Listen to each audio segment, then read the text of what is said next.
बहुत समय पहले हिमालय के एक छोटे से गांव में दुर्गेश नाम का एक राजा था जो अपनी वीरता और धर्मपरायणता के लिए प्रसिद्ध था। उसके राज्य में हर कोई सुखी और समृद्ध था, लेकिन एक समस्या थी जो उसे हमेशा चिंतित करती थी। वह समस्या थी एक अत्यंत शक्तिशाली असुर जिसका नाम रक्तबीज था। रक्तबीज का ऐसा वरदान था कि जब भी उसकी एक बूंद रक्त धरती पर गिरती, उसे हजारों नए रक्तबीज पैदा हो जाते।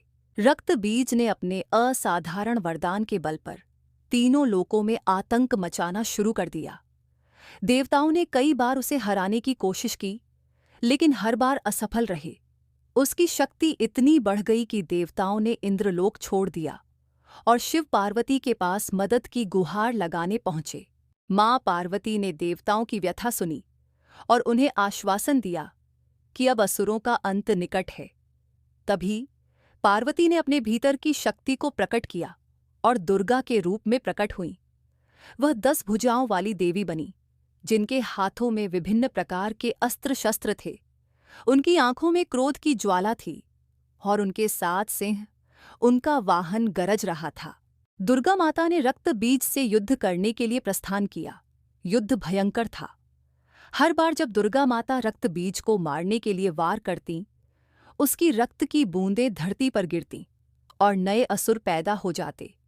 यह देखकर देवी दुर्गा ने एक अनोखा उपाय सोचा।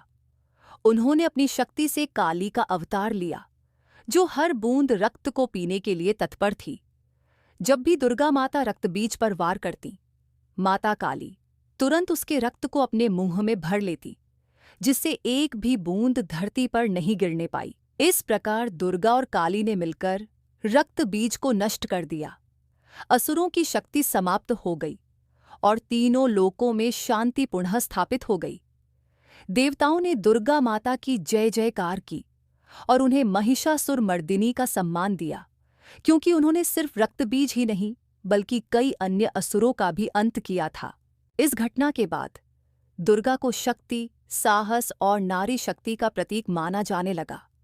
हर साल नवरात्रि में दुर्गा माता की पूजा की जाती है ताकि हम उनके अद्भुत पराक्रम और बलिदान को याद कर सकें।